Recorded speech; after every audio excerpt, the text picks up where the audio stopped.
You're supposed to freeze now.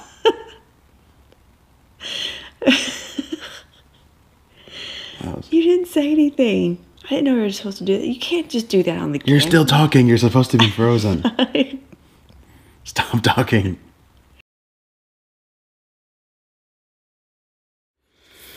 Hey, homies. Welcome to another Untitled Evenings.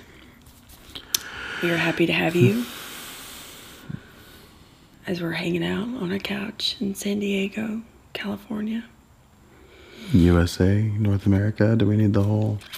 I don't know. All right. Just felt like doing something different. Okay, then. If you have not watched our last episode, you need to go watch it. And then watch this one, obviously. Because the last episode, we started getting into how I was a tired person that leads to grumpiness, which leads to me snapping at people. Mostly me.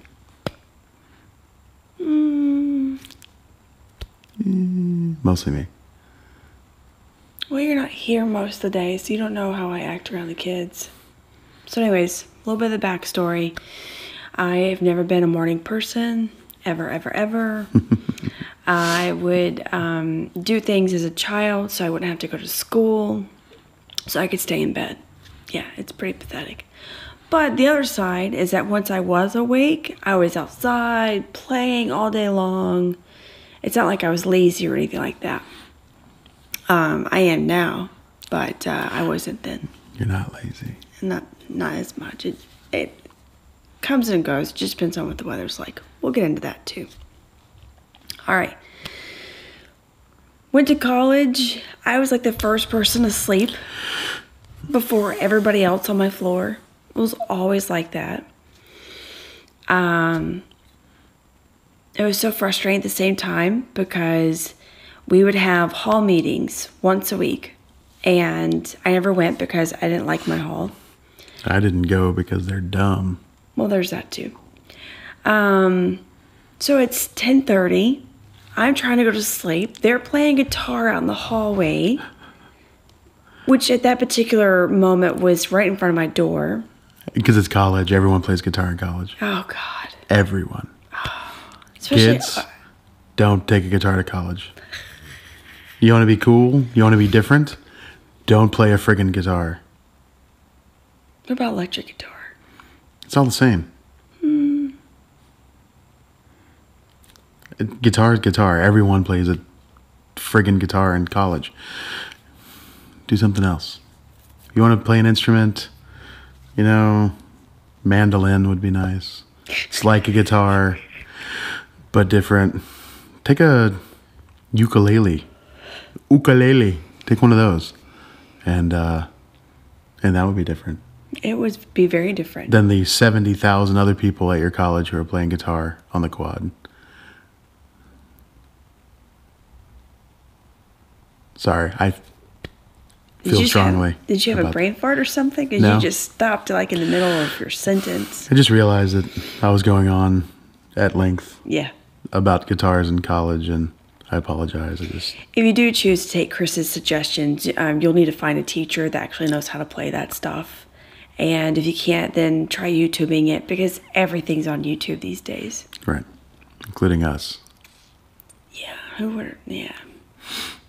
Anyways, so we had kids, which the last episode tells you that. In the last episode, we told you we had kids. I'll get it straight. Okay. Had kids. A lot better. What are you better at? I'm better at being able to get up and stay awake. Not the grumpiness so much. So I'm not very organized tonight. I apologize. So while we were married, I would take naps almost every weekend.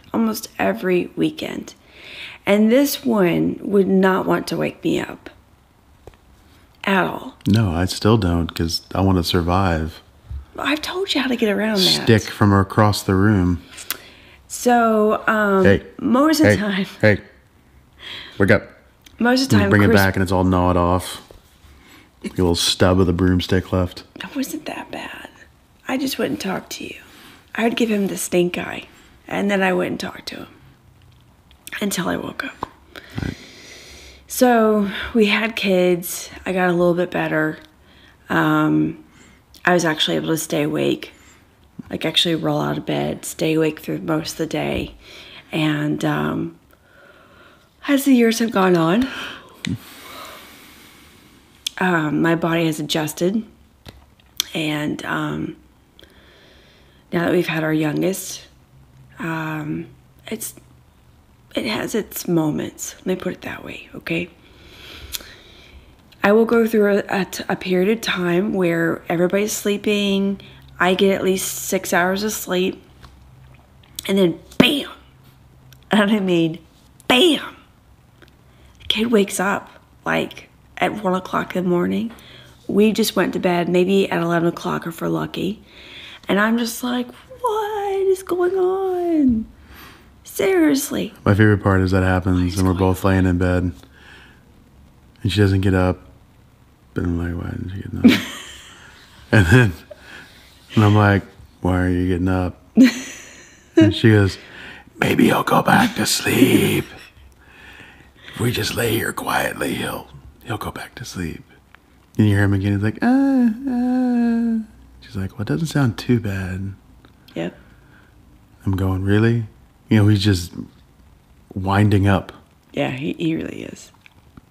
And then It's one of finally those, she gets up, but it's it's one just of those funny. prayers. You know, it's just like, please, God, please let him go back to sleep. And then he doesn't. And so I go in, I pick him up, I bring him out to the couch, lay him down, having him go back to sleep on the couch to where, if I'm lucky, I apologize, he will go to sleep and I will be able to get back in bed within 30 minutes. Some of you might be asking yourself, why is it she is always getting up and you're not getting up? There are 3 reasons for this. Really? You're doing the English thing? I am doing the English thing. He's doing the Gordon Ramsay thing. Well, it's German. It's the German thing. This is how Germans count. Okay. They don't count like this. They count like this. All right. You do your 3 things. 1, most importantly, my wife loves me and does this of her own accord because I have not forced her to do it because she loves me. 2, she knows that if I wake up to take care of the children, I will not go back to sleep. And for hours, if at all, because that's just the way I work. And 3, and most importantly, the kids want her usually when they wake up. They don't. The couple of times I have woken up, she's had to get up too because they don't want me. And I can't calm them down and get them back to sleep because they want mama, which I understand.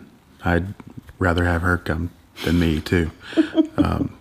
But it just makes no sense for both of us to be up unless she needs me, and that's happened. I've gotten up when she needs assistance, but me getting up and trying to take care of the kids when we know that it's not going to do anything other than prolong them being awake doesn't make any sense. So another thing that we did when we first chose to have kids, decided that we wanted to have kids, was I would stay at home because I really wanted that, and he would work. And it doesn't make any sense for him to be up late hours of the night just to have to turn around and go to work the next day. You know, his work could suffer. Thank you. And or worse, he goes through this routine of getting up, trying to take care of the kids with me, help out, whatever, and then he's busted. Like, literally just busted. He can't do anything. He just lays around the house and winds up becoming sick. Which, let me tell you, he doesn't get sick very often. But when he does, or he gets into like a weird funk, the whole ecosystem of our family just goes out the window. Like, it's the weirdest thing ever. So that if he's like that, then I'm like that. And then everybody's just kind of like vegging for however long this lasts. And I look at him, I'm like, you have to stop being like that. You can't be like that anymore because it's freaking me out. You stop being sick. Stop it. So, It's not how you get better from being sick. I know. So it's a choice we both made. I choose to do a lot of the care at night, so that he can be able to work and everything like that and do a good job. And since she is home, if things work out correctly, she can get a nap, and because the baby naps, she's able to catch up on her sleep during the day, which I would not be able to do because they frown upon you napping at work. Not that I haven't. Just saying, they don't like it. It's extreme. And you were only like napping for 10 or 15 minutes, man. Sure. Power naps in the beanbag, man. Yeah. Yeah. Nothing like it. So, for all of you husbands out there, appreciate what your wife does, whether she works or stays home. Well, you work no matter what. It's either you work outside of the house or you work inside the house, because it's not like taking care of children is not a full-time job. It is extremely difficult, time-consuming, and there's no days off. No. Even when you're sick, even when your kids are sick, there are no days off. Like, for example, this past May, my oldest got a stomach virus. And started on Sunday. And he and I did not get over it until Friday. And then we were still laying around the house for another couple of days trying to recuperate. But he had it, and then I thought it was temporary. Like, I just thought it was one of those things. It was not one of those things. I wound up eating the rest of his sandwich so I wouldn't go to waste. And it is the worst thing I have remembered in a while.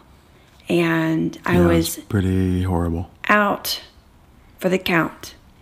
And each time the kids were like hungry or thirsty, it felt like I was lifting, 3,000 pounds off the couch, which I wasn't lifting myself. I was literally rolling off the couch and then lifting myself up. The point is that... Had it not been so horrible, it would have been funny. Oh, God, it was horrible. Not that I wasn't here for it because I had to go to work, but she would relate to me when I got home. And it was just, it was just, I was just on the couch all day. Yeah. But anyways, another thing I wanted to say is that, the wives should be also thankful that their husbands are going to work because, they have to deal with people that they don't really always like. And just stop it. We have to deal with people. Just people. Well, I mean, I have a large portion of caveman DNA, so it's more difficult than it would be for other people for me to deal with other human beings. Yes. Because I usually just want to punch them. Just natural. Hey, Chris. Wow. That's just, my natural inclination is just punch and eat. Like, punch someone and go get a sandwich. It's kind of... Yeah, that makes perfect sense for you. Yep. My default setting, kind of, so. No doubt. Very much so. Which is really interesting because our kids don't take after me.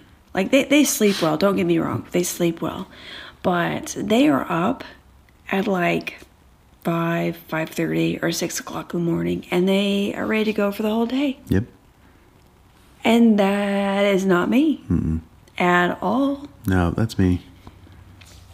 Chris he wakes up and he's awake, and if you give him 10 minutes, he'll be fully alert, ready to go, and his brain is just firing off. Just poof, poof, poof, poof. And it's now because I've gotten older. When I was in my 20s, I woke up the moment my eyes opened, I was 100% there, ready to go. Yeah. And I mean, if I get 8 hours of sleep, I'm still that way. Just that doesn't happen very often anymore. No, because after the kids are in bed, it's our time, and that means watching 1 or 2 shows that we enjoy. And then Chris goes tinkers on the computer while I lay in bed and read or play a game. So it's like trying to push in as much time as you can together without the kids. And then this cycle just starts all over again. You wake up early and you go throughout the whole day, just not getting much, alone time or anything like that. And so it's just like trying to pack in probably 8 hours of alone time into 2 hours. Well, 8 hours of alone time into the 25 minutes before you go to sleep. Because, there's the us time, which is corporate time, and then there's the 25 minutes of she's reading and I'm plunking around on the computer that is our actual alone time, because you need that as much as you we love spending time together, we like being with each other. If we could both be home all day, we would do that, and it would be no problem. For the most part. Obviously, there's a time where, I would need to go work out, or he would want to do something. But you do need alone time. That was what I was trying to get to, is that even if you love being together like we do, and we love being with our kids, like we don't look forward to getting away from them kind of thing. We miss them greatly when they're gone for 5 minutes. It's not like we're... And it feels weird. Like when we go out on a date night or something like that, it feels really weird not to be around our kids. Yeah. And our date nights are like once every 6 months or something. Yeah. So we are dying for alone time. But once we leave, we're like, so weird not hearing the baby chitter chatter in the background. Well, I think we're dying for alone time. So it's easier if I go get coffee at Barnes & Noble and sit down and read or something like that. It's easier for me knowing that Heather's at home. Right. And if Heather goes and does something, she doesn't even worry about the kids or think about them because I'm with them. Right. And so that's when you can actually go and be apart from your kids and not spend the whole time thinking about them and wondering if they're okay, because you know that the other parent is with them and all of that stuff. But it's when we both go out together and we're trying to do something special for us that issues arise, And I think... not everyone is like that. There are a good number of people who they can divorce themselves from that. They're comfortable. They go out. Yeah, they're comfortable. They have babysitters or nannies that they know and trust. And we're not very trusting when it comes to that. When it comes to our children, we're not very trusting at all. We're more... We've only allowed our parents to watch our kids, and very... close friends. Right. Who are like family. So, I mean, really, technically, only family has ever watched our kids. Yeah, that's very true. That's just kind of who we are. Yeah. I mean, I've spent half a year now thinking about hiring a babysitter, trying to find someone to watch our kids so that we can actually go out and do stuff. Like once a month. I mean, not like we're asking, weekly or anything like that, but just like once a month. And I just contacted someone 3 weeks ago. Half a year of thinking about it. Probably longer than that. And I contacted someone 3 weeks ago. The reason why I did... The reason why I chose a specific person is because my ad said, I'm looking for an adult who has experience watching children. And it would also be beneficial to have first aid, CPR, and you know how to do a child Heimlich maneuver. Okay? I would not choose anybody who does not know how to do any of those. So we need you to be through your residency as a surgeon. Have impeccable references, at least 25. And here's my thought process, though, okay? Gluten-free cooking. You have to be all of those things. My thought process is I cannot control anything that happens when I'm away from the house. I know my kids. I know what they're capable of. And I don't want a phone call saying Alexander electrocuted himself because he kept playing with the outlets. So if you've seen the movie The Incredibles. And they all go to the volcano island. And they leave the girl there to watch the baby. Jack. Oh my God. So perfect. Those phone calls, that's kind of what we feel like anytime we're going to leave. Especially Alexander, our youngest. I expect to find something on fire when we come home. Very true. Very true. And what's funny is that the woman I spoke with had all the qualifications I needed and wanted. I even went to an extent of telling her about Alexander. Like, Alexander's a very busy toddler. He gets into everything. He will climb, jump, bounce on everything that he's not supposed to. And then he will find some way to spill water everywhere so he can splash in it. And she said, "Oh, that's fine. I have one just like that." And I was like, That's all within 5 minutes. "Oh." That's the first 5 minutes. Yeah. And I told her, I was like, "Look, I'm sorry for being crazy. I've never talked to anybody about watching our kids before. I don't want you to assume that they're angels. I want you to be able to anticipate the situations that could arise so that we can prevent them from happening." Mm-hmm. Because that's what the whole point of being trained in all of those areas is, so that you can prevent those things from happening. If they should arise, then you won't be stuck in fear. You'll know exactly what to do. And as this person was already a mom of 3 children, I was just like, this woman has already gone through life experiences with her children. And so... Make us feel more comfortable. It definitely would. And so the idea was for her to come in, hang out with Alexander at home where he feels safe. Where we watch her. We will obviously not leave the home the first time. That's just silly. You'd want to talk to her, get to know her, allow her to get to know you, and allow her to integrate and, play with Alexander. And then the next visit, we would, go somewhere that's like 5 minutes away for coffee. We'd sit in the car in the garage. I know, I thought of that. But seriously, I mean, our kids are our lives, and we take that very seriously. And we may seem crazy. We are, to an extent. But, again, our kids are our lives. And if something happened in them, we would go mental. Yeah, that would be bad. It's really for everyone's benefit. Yeah. Because I'd lose my stuff. And yes, you would. Stuff would hit the fan. People would die. Yeah. On account of the whole caveman punching sandwich thing we talked about earlier. Which is funny because Chris and I will come up with these scenarios and we'll talk about them. And then I look at them, I'm like, look, you cannot be the one who instigates any kind of physical activity of punching and kicking and whatever. You need to leave it to me because I will most likely get off. You won't. Because I'm a mom.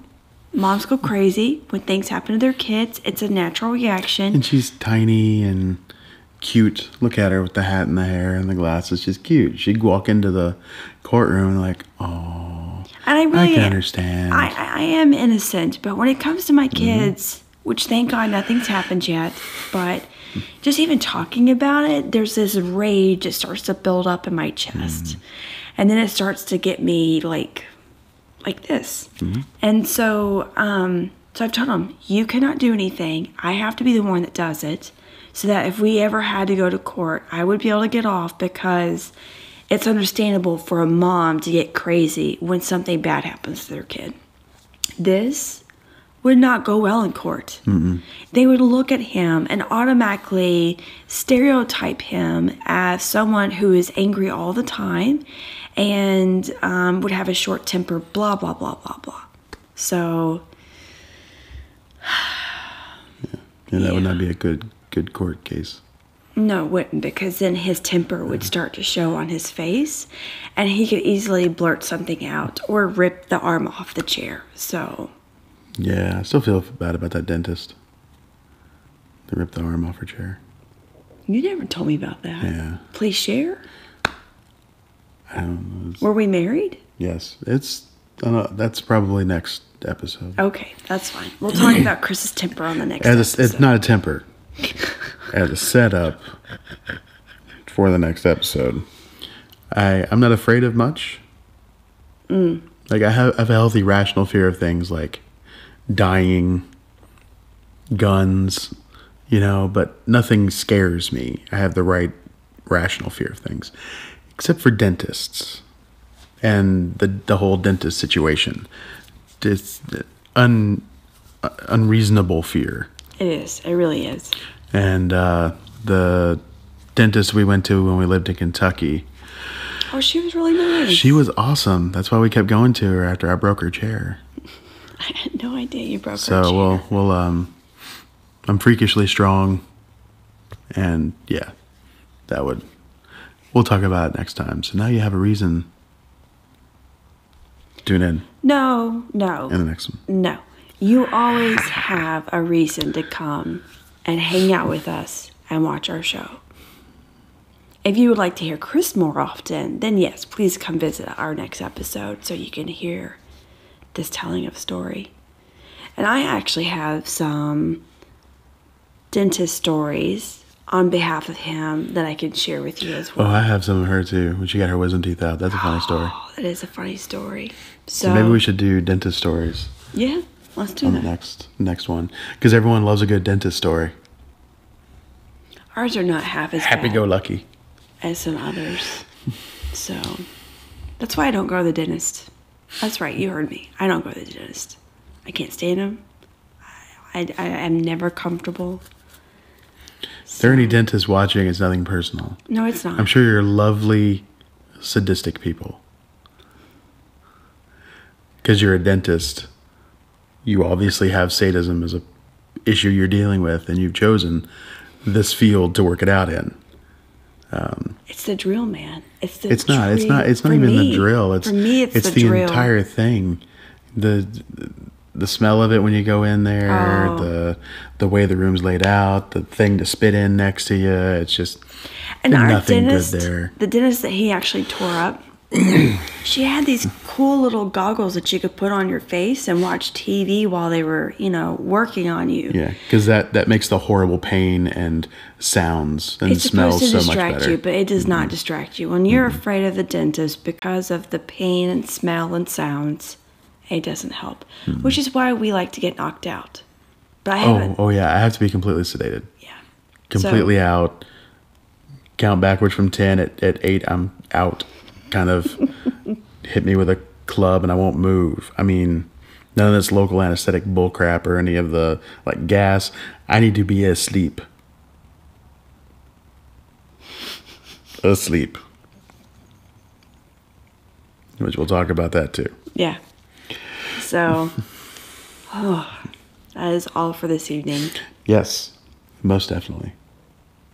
I think that's more than enough. 16, we're going to be married in December for 16 years, which you would know if you watched probably episode 2. Every single episode I mention it. He loves mentioning it. Because it's awesome. My point is, I'm excited. We're not going to get into this Unlike again. someone else. Can't even find your mouth. Anyways. It's below the beard. The point is. Which is nice trim. Got 2 inches off my beard today. You did great. Today. We love Mary Kay. Mary Kay is awesome. Mary Kay is awesome. Okay. All right. We're about to have 16 years of story. So we try our best to time these well. But we just get on and on and on. Which is what we're doing right now. Mostly her. Yes, mostly me. Anyways, thanks for coming out. Thanks for watching. Subscribe. Comment. Share. Let us know if you'd like to hear about anything. Yeah, I mean, we'd like topics. Suggestions are good. Stop making that face. This is my normal face. No, it's not your normal face. Please share with us what you like and that you have in common with us so that we can talk about it. Because seriously, possibly make fun of it. Just going to throw that out there that there's a better than average chance I'll make fun of something. Yeah. It's just kind of what I do. So be prepared. If you give me a suggestion, I might make fun of it. Because if you watch episode 1 or 2, you'll know that he can be an asshole. So. It's fair. Yeah. All right. And we'll see you next time. Bye-bye. You're supposed to freeze now.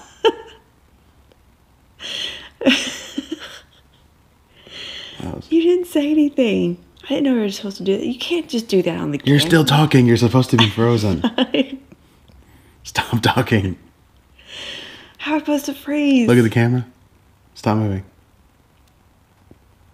You're still moving. I can't help it. This is funny.